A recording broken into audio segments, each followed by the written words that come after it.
Ersson in goal tonight. Mm-hmm. John, we've talked a lot about avoiding trap games, and now that you've gone through the 7-game stretch, how do you address it with the team, or has it reached the point now in the season where it's all on them to get it done? I don't need to address it with the team. I trust our hockey club.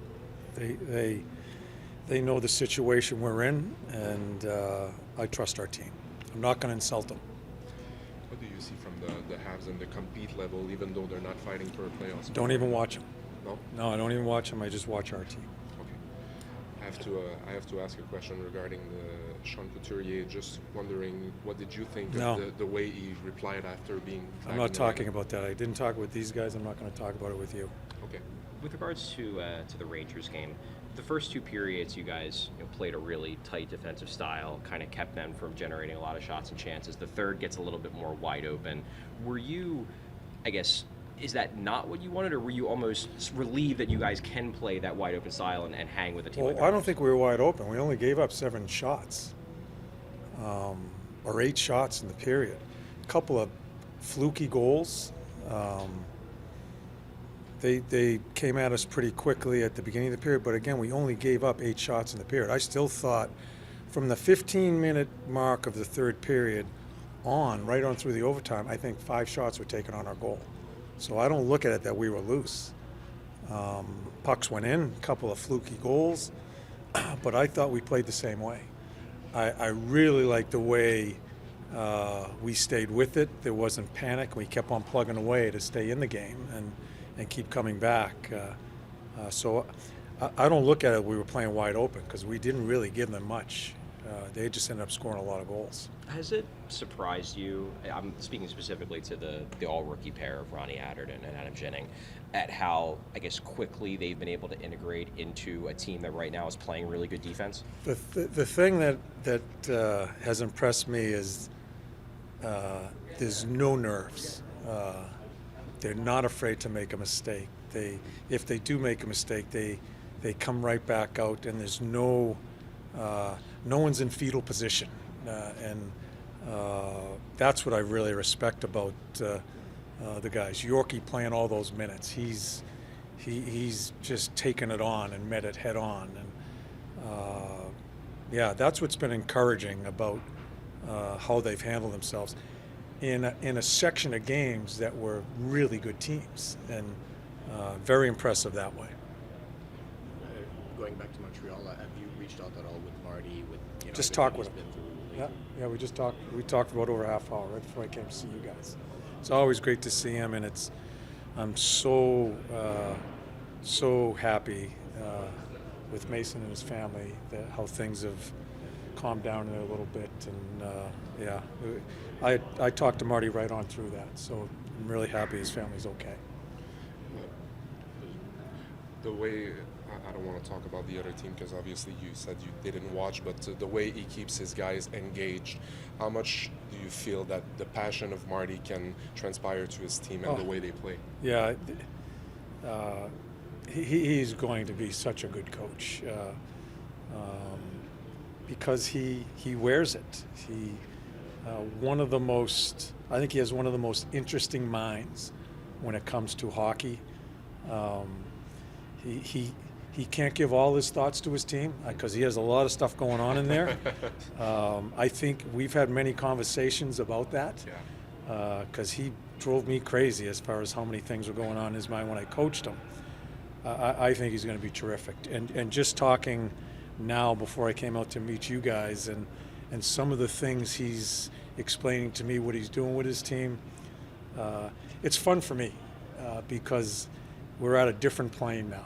And to coach him and all the things him and I went through, which weren't always good, and to be able to talk as peers and as coaches and talk about our teams, it's so fun for me to see where he's gone to. You're in good hands here, I'll tell you right now.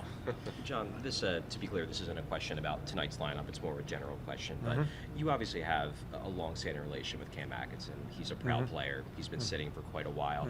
Are you in a position where you're looking to at some point get him back in, or is really just the focus on playing the kids that are deserving of playing right now. Yeah, and it's not kids. I'm looking to play the 20 that are deserving, whether it be old, young, medium age. I'm looking for the 20. Does Cam get a chance? I'm sure he will. We still get games left here, but as I explained to the team probably 3 or 4 weeks ago, it's not about trying to get you going now. It's about me putting the team on the ice of the 20 that are playing the best at that particular time because we need points. I never talk about playoffs with you guys. I don't like talk. I'm talking about it with you right now because that's what we're looking at. So I can't, even with the young kids, it's not about developing. It's about we're going to go play and we're going to try to find a way to get points. And if the coaching staff feels you're part of the 20 for that particular night, you're playing. So how does a guy show that in a practice, or is it more somebody not showing it in a game? He does it. Practice isn't going to help because our guys practice well. Cam practices well. This isn't about effort with Cam or anybody else that's sitting out. It's about that I see other guys that have played better. Some guys start falling off that we feel, then he may get an opportunity. So you guys think it might be something he's doing this to get the team going, that I don't look at it. It's very simple in my mind, and I want to explain that to you.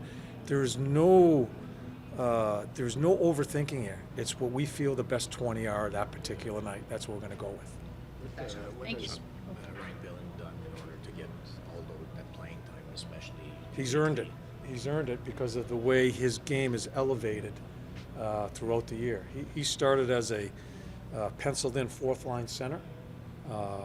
Slowly went about it. I love his speed. Doesn't do anything great. He's not a great checker, but he can check. Not a great scorer, but he can bang a goal in. I just like his consistency of his play, and I think he's been put on a line that's kind of been developed as we've gone through here, that ends up gives us momentum. I'd like to see him score some more goals because they spend a lot of time in the other team's end zone because of the way they play. Made a little bit of adjustment on a wing with them and see if we could score a goal. But I just think he gives us the best opportunity to give us the good minutes to try to win a hockey game, and it's grown throughout the year as far as his minutes played.